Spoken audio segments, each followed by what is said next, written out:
Hi, this is Jeremy Moskowitz, and in this video we're going to talk about the Enforce Admin Approval for All Installers mode. So you've probably been directed to this video by PolicyPack Tech Support, or you're curious about what that switch does, or maybe you read it in the manual. Let me explain it in excruciating detail. It starts off when you don't have it set. So here we are in the admin approval settings.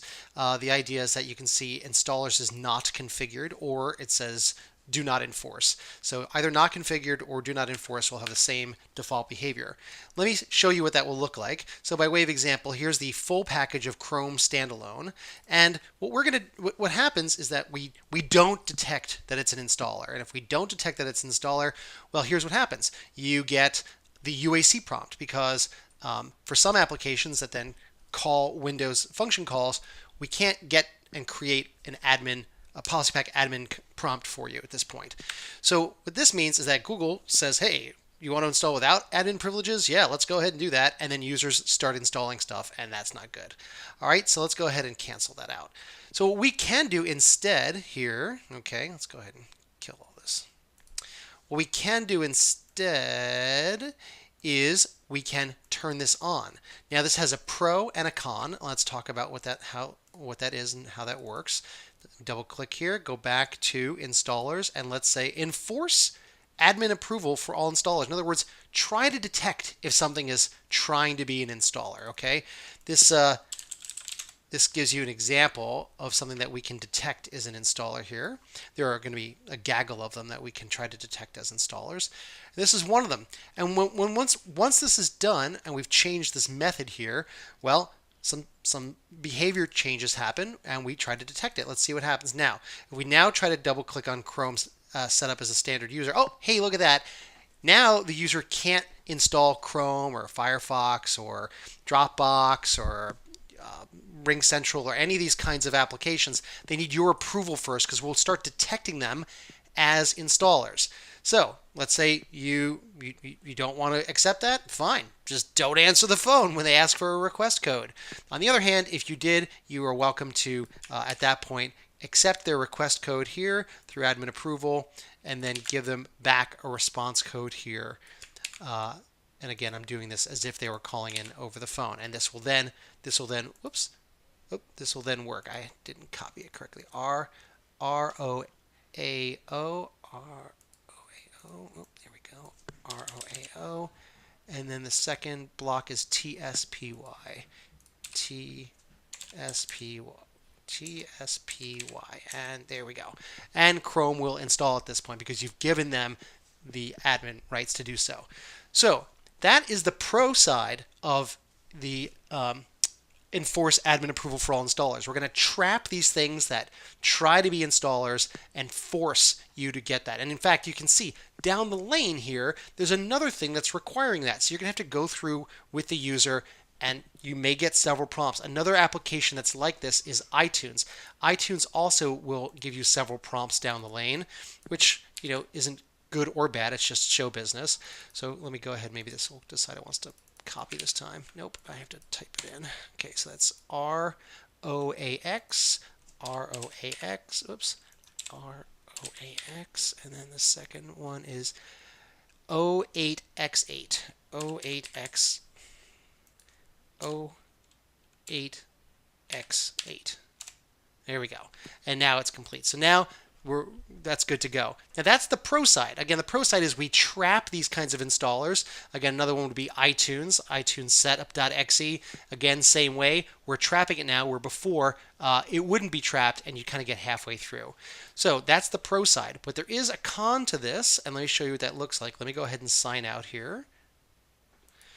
The downside to this function is that when you log on, you may see from time to time applications prompting the user for admin approval. And I've got two of them on this machine that will kind of get annoyed when the user logs on every single time. One of them is going to be Java, and the second one is going to be OneDrive. So I'm going to show you, there you go. This is, see where you see Windows Live, that's really OneDrive, okay? And if I hit cancel here, because I don't have a code yet as a user, and here's the other one, which is Java. So what you need is a little map to enable these programs to keep on working Anyway, you're going to have to make a rule for these applications, and I'm going to show you how to do it.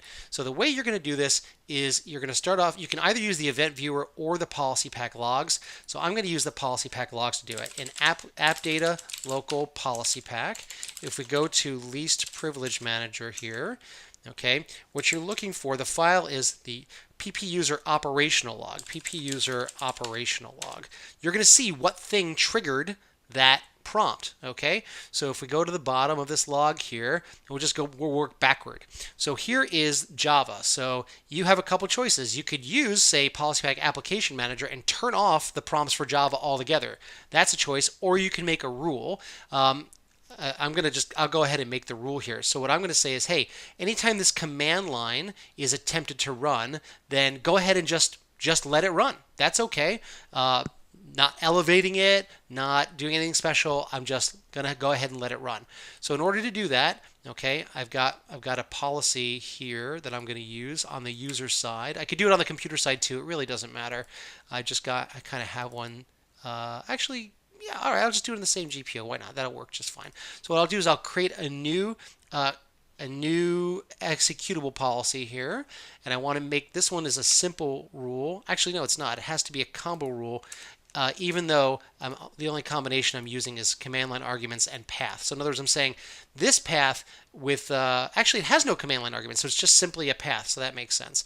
And yes, I will apply it to child processes.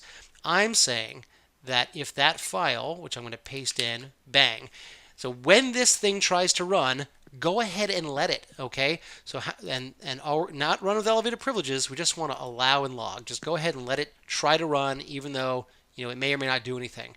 So we're going to go ahead and say okay to that, and bang, we've got that set. Let's just go ahead and see if that actually worked here. In order to do that, I'll just do both at the same time. So the second one, the other one was the OneDrive setup. This one's a little bit more complicated. You can see the command line is this command with this switch. Okay, so we're going to create a rule to let that work. So we'll go ahead and go back over here. Going to add a new executable policy. Again, a combo rule is what we're after here. I want to make it a path with command line arguments this time. Path with command line arguments. And what I want to say is this path, okay, OneDrive setup with the command line arguments. Let's take a look at what we need. TH first setup. All right. So we'll go ahead and get that guy. We'll do it strict equality, which means it has to be just this string, okay? You could also choose some of these other ones, but I'm going to do this exactly right, which is to say guarantee those. And then with that in mind, boom, allow and log, and we'll give it a name, so let OneDrive setup run. Okay, there we go. And now at this point, let's go ahead and run GP update. Okay, we'll give this a minute to finish up here. And if we set it up right, we should be good to go, because those two guys, as you can see, are smacked down. You can see this, the dialog was canceled here, requires admin privileges. So we're getting blocked on purpose because you said you wanted to trap for this thing. Anything that even smells like an installer. So let's go ahead and sign out. So let's go ahead and log on as this guy. And remember, what we're looking for is nothing special at all, right? Because we've said, hey, those applications that are normally not detected as installers, we are detecting them as installers, but we're letting them sail through anyway. So that's what we should see here. And that's it. There's nothing else to show. It's just kind of quiet, which is exactly what we expect. So remember, let's review. So the idea is you want to be looking in the admin approval policy first. What we're talking about here is the installers enforce admin approval for all installers, which is to try to detect if something's an installer or not. On the plus side, it gives you added protection that requires a user to ask you for approval for things that are going to be installed. The downside is that things may be going on underneath the hood anyway that you don't even know about, and you might have to kind of enable those things to happen naturally, because now we're going to start trapping for them. Hope this video helps you out, and looking forward to getting started real soon. Thanks so much.